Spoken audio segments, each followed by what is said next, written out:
Welcome to the TMT Insider podcast and my guests Shobna Gulati and Hugh Dennis with me, Billy Differ.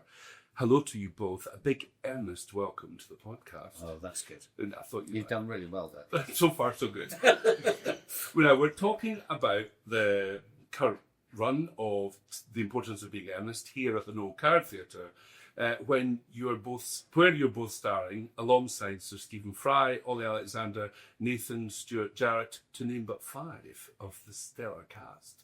Yeah. Yes.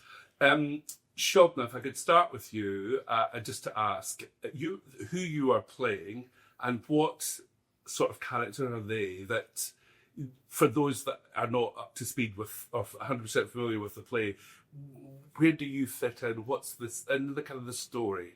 Well, I play Miss Prism, who is the governess of Cicely Cardew, one of the other characters in this play, and Jack Worthing's ward is Cicely Cardew, and I play the governess. Now, how I fit, you need to come and watch it if you don't know the play, because there's a great big reveal at the end. Miss Prism is integral to the plot, and you'll understand why at some point. It's not all about Lady Bracknell, is it? No. And Hugh and I were just discussing this today, that we are kind of our little own story in this. You can go on. Hugh. Yeah, no, I agree. Yeah. I completely agree. Yeah.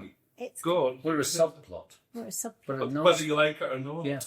And it's and I play the Reverend or the Canon. Or Chancellor. the rector. He's the rector. But I'm very. You see, my dad was a bishop, right? So I'm very Yeah, I familiar saw that in the with notes. the working of the Church of England. Yeah. So he is the local rector, and he's a canon of the cathedral, and he's a priest. But he sort of lives on the estate that Mr. Worthing owns. So really, the key thing, we're explaining this so badly, but We'll get there. We'll get bits there. at a time. The play is set in 2 locations. It's set in London. It's set in Ollie's townhouse in London. And when I say Ollie, I mean Algernon Moncrief. yeah, it's set there, and it is also set at Jack's estate in the country. So those are the 2 settings, aren't they? They're not any more, are they? And we are both in the country. We're country characters. Country. And I'm the local rector. Why do you think? Because Oscar Wilde wrote that play in 1895. It's under 30 years old. Why do you think? I mean, there've been loads of versions over the years. What do you think about in this version?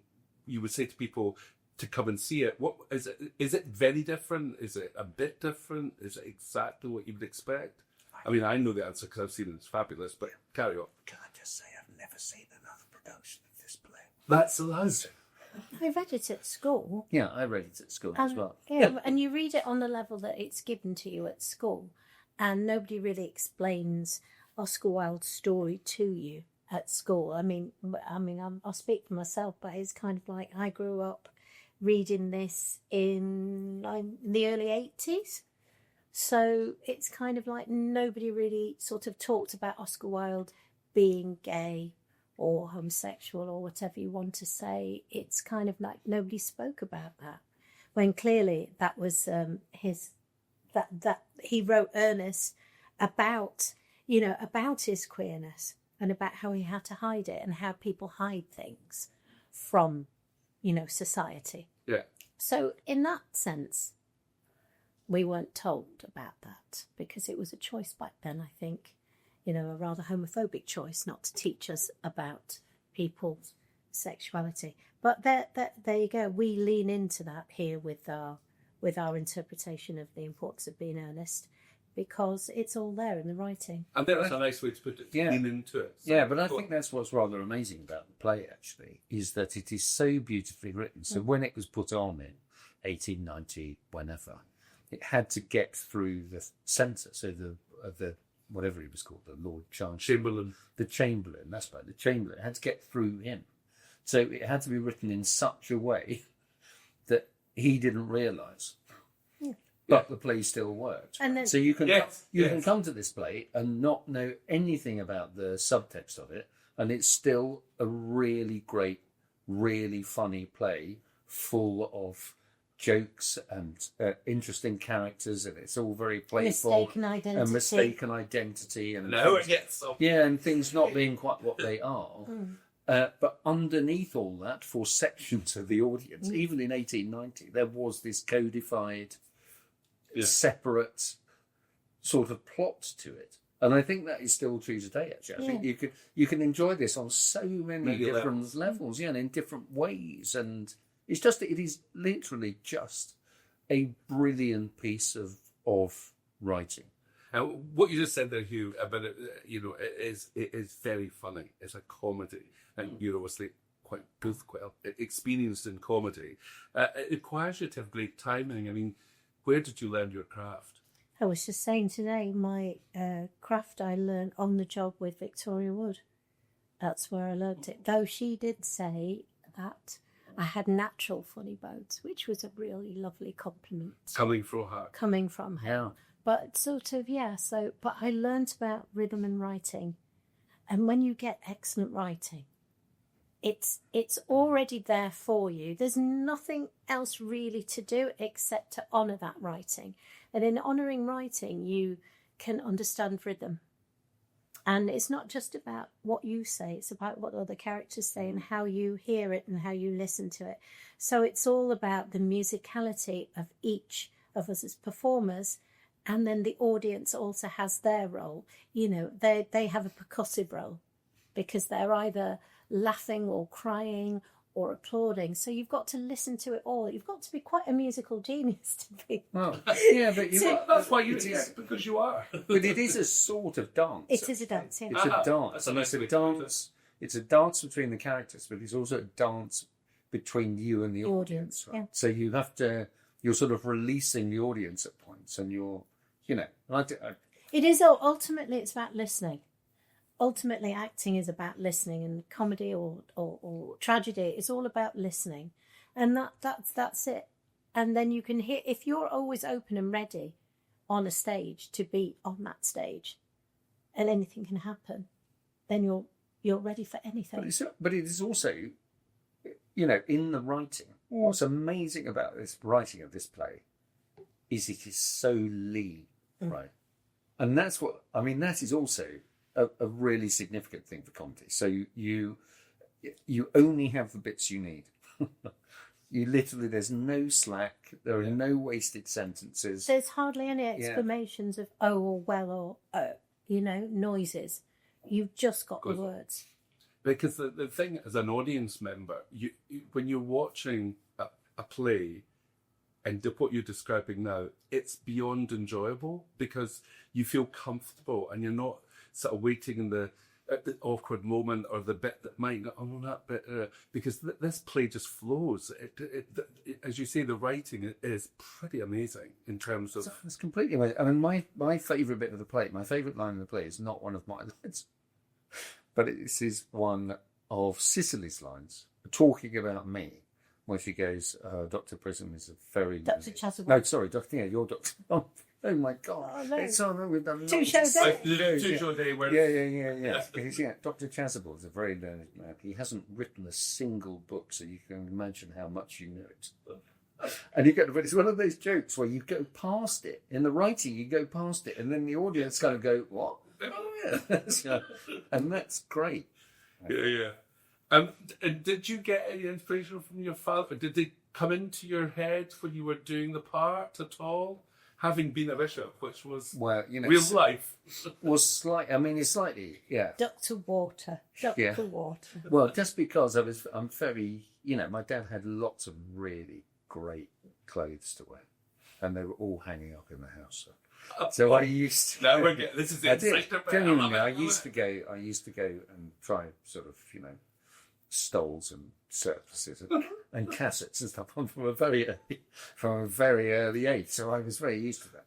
But also, it is that sort of and this doesn't really apply to my dad, but there's a sort of puffed up nature of priests quite often, because they have to, they sermonize, don't they? And they give sermons always. And one of the things that I always really loved about my dad was on Christmas morning, as the bishop, he always had to go and do the sermon in the cathedral, right? He was the bishop of St Edmundsbury. So it's a very big thing, yeah. And they sort of process in and then they process out at the end, right? And for some reason, they always put, so me and my mum and my brother, if we were there, in the front row.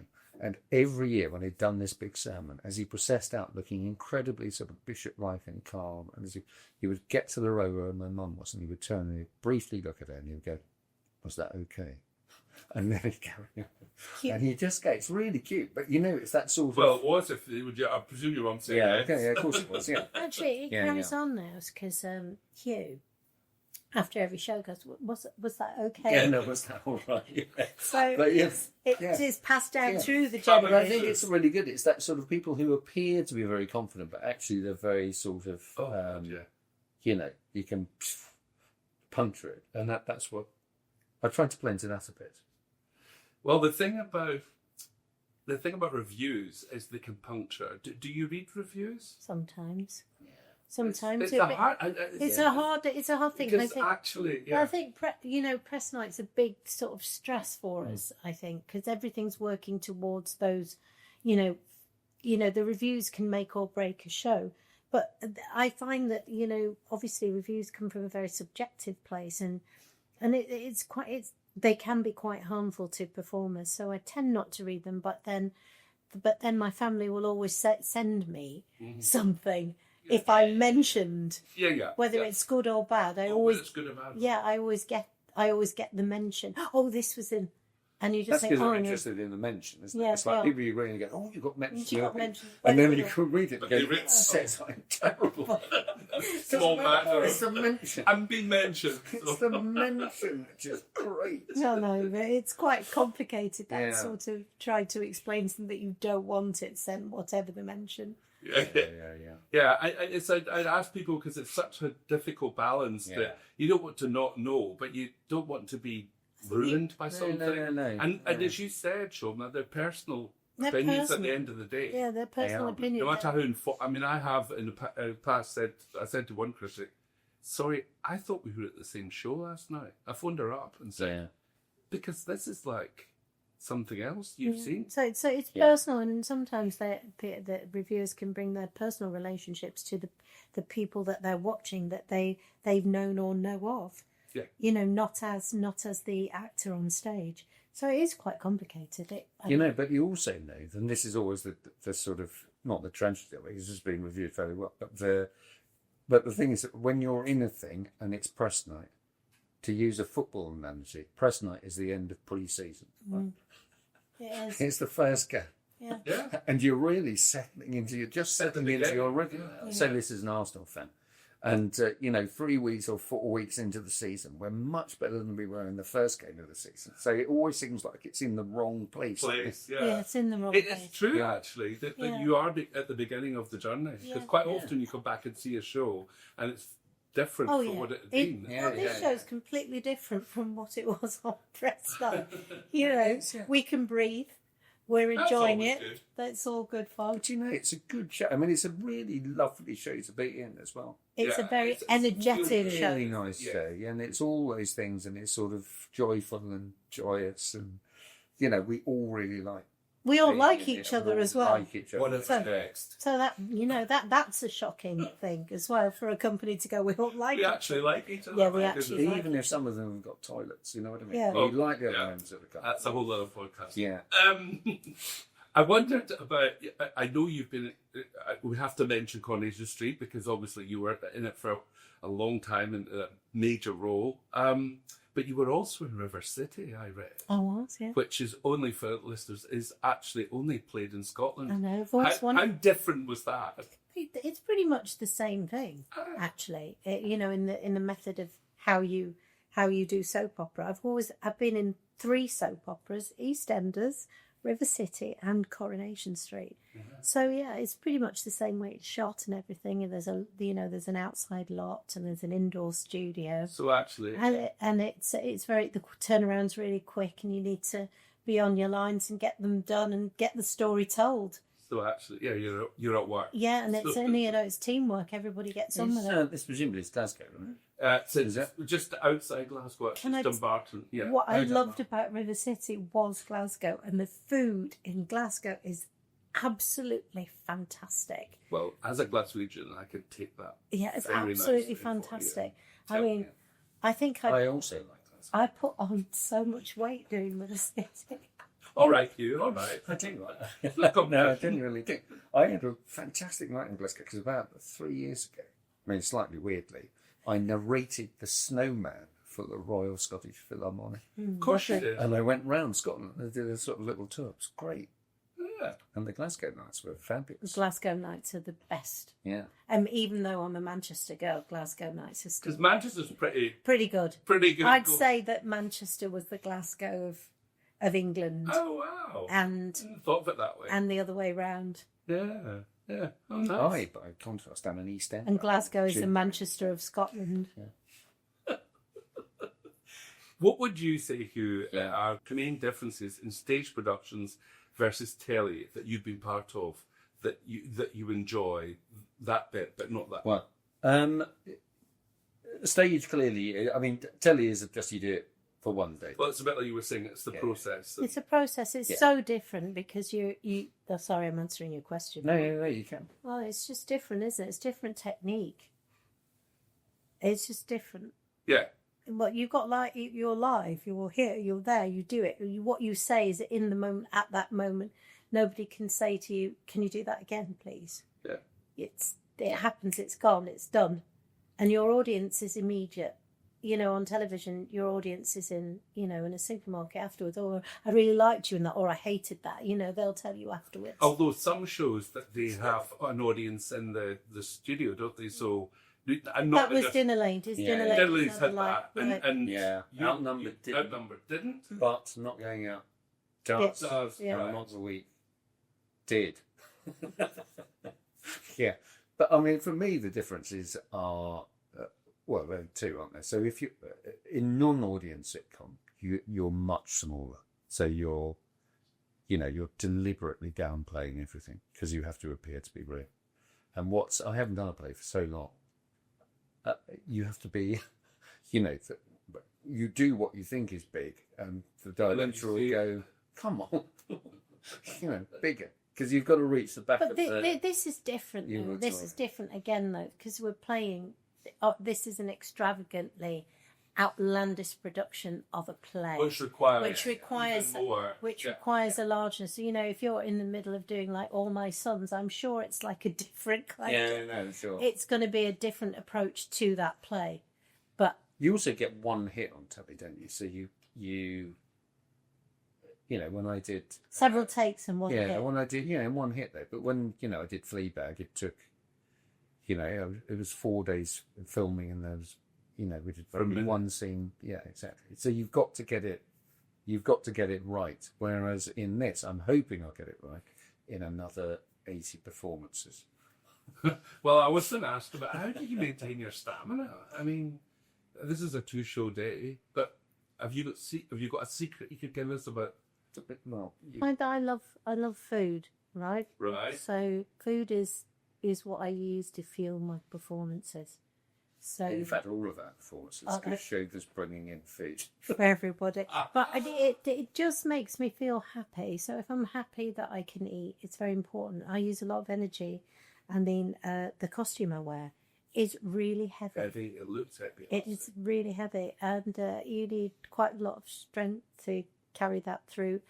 And also, my dressing room is about 50 floors away from the stage. So that's complicated as well, especially in those heavy costumes. But yeah, you've just got to stay fit. And as you get older, your joints and all don't work as well. So you've just got to keep fit. There's a discipline, yeah. Can I say it's also really hard when you're enjoying what you do? Yeah. Which we are. You're sort of not exactly bounding up the stairs, but we're rushing down the stairs. Well, rushing down the stairs to get to do it. Have you worked together before? No. But we've known of each other, I think. I mean, it wasn't a trick question. No. Well, I watched Dinner Ladies, and I loved Dinner Ladies. I'm sort of bizarre as the other. Last night, the night before. It was on the night before. Yeah, and it was you with the yogurt pots, and it's just the delivery of the line, as you were saying about your funny bones. I mean, absolutely brilliant. When you say yogurts, do you mean breasts? That's my own personal. There we are. Yeah, okay, well, we've just... what about funny moments that are not meant to be funny? How do you deal with those? We just laugh. You just laugh. Yeah. No, but if it's on the stage, Yeah, we just laugh. just laugh. Just laugh. have to, because there's nothing worse than trying to suppress that laugh, because it makes it more difficult. So you've just got to laugh. Just laugh. You just laugh. It's fine. I don't think the audience mind so much. No, I mean- no. There was a moment yesterday where, because the stage gets really slippery because there's a lot of cake on it, and there's quite a lot of water at points. And yesterday, Jess slipped. as Jess she who came plays off. Cicely. Yeah, it was like Wow. it was like an ice skating accident. Yeah. It was really weird. I sort of wanted to commentate on it, really, rather than- and she just went. And there's nothing you can do in that moment. It's that it's just funny. And you're in the transfer. I mean, you've worked at the National before, but you're both Yeah. in the transfer of it. Would you say that it's different from being at the? I mean, it's obviously clearly they've got more toilets, but the National. Oh, I had my own versus the- toilet at the National. I knew. I sort of felt I had to offer you that. And, Yeah. but It was a very different play. that's why I'm. Yeah, I think it's quite amazing to of someone watching it that the difference is there to see. But were you restrained, or were you advised to do anything that happened at the National? No. You were able to do your own thing. We were able to reinvent ourselves in it, I think. Yeah. I think it's better that way, because, actors all bring what of themselves to it. And the National production had some fantastic actors doing their fantastic things, and this one has us in doing our fantastic things. Yeah. So- I wear the same hat. Yeah.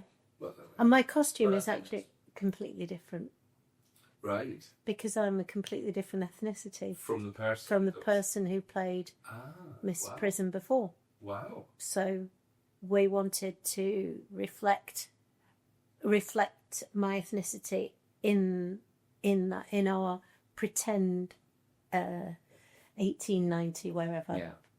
Wow. in our pretend world at that. So so we sort of had a look at governesses and ayers from that Victorian era, and did a little mashup, raided a little mashup on it, and it's lovely. Oh, that's very. I didn't know that at all. That's really good to know. Has your collaboration influenced the way you interpret your roles?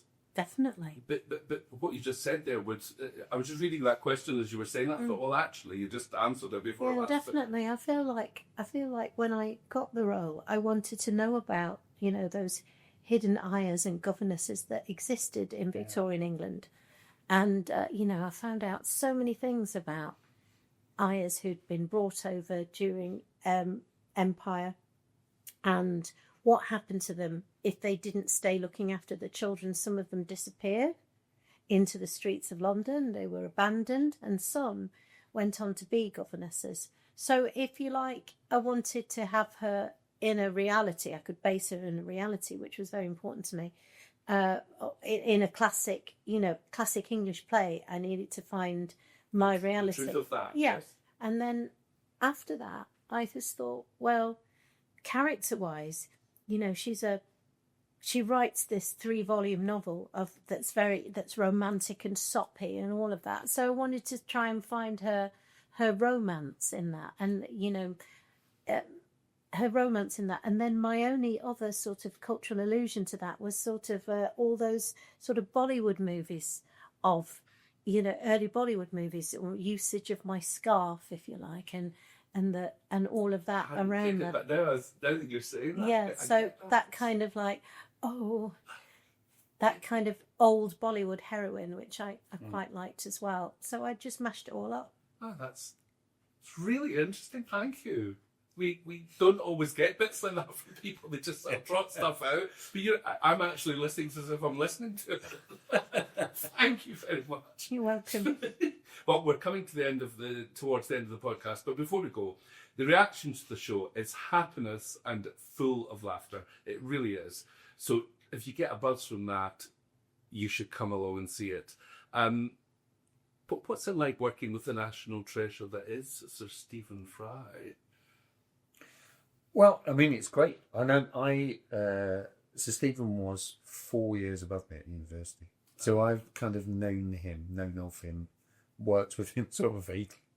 But since then, really, I've always thought he's amazing, really. Yeah, he's amazing. It's a little bit like being rehearsal was like being in a university challenge, you know, because you'd have Hugh,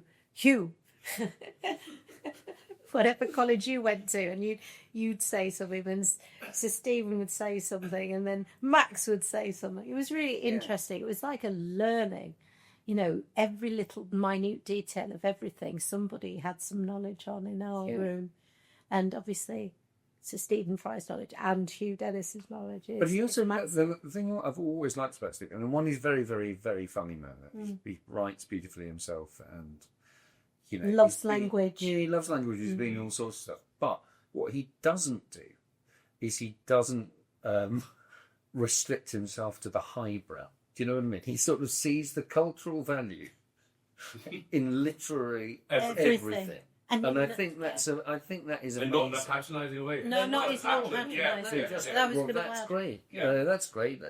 People are loving that, and people love that, and it's all part of this sort of. He loves knowledge, and sort of to be interested like that is so inspiring to watch somebody who is so interested in all things. Yeah. It just gives As you we've witnessed recently in the Traders. It just gives you an excitement about life that, you know, you kind of, we all get bogged down by doom scrolling our phones and all of that kind of knowledge that is not really knowledge, but then the knowledge that you watch somebody who knows so much it's very inspiring. Well, that's a very nice place to end. The Importance of Being Earnest has transferred from the National and runs at the Noël Coward Theatre until Saturday the 10th of January. Tickets available on the Delfont Mackintosh Theatre's website. My grateful thanks to Shobna Gulati and Hugh Dennis and the Cabell's team. You can get all the DMT Insider podcasts on Apple, Spotify, even YouTube. Thank you for listening. Until next time. Thank you. It's still in your fish. Yes.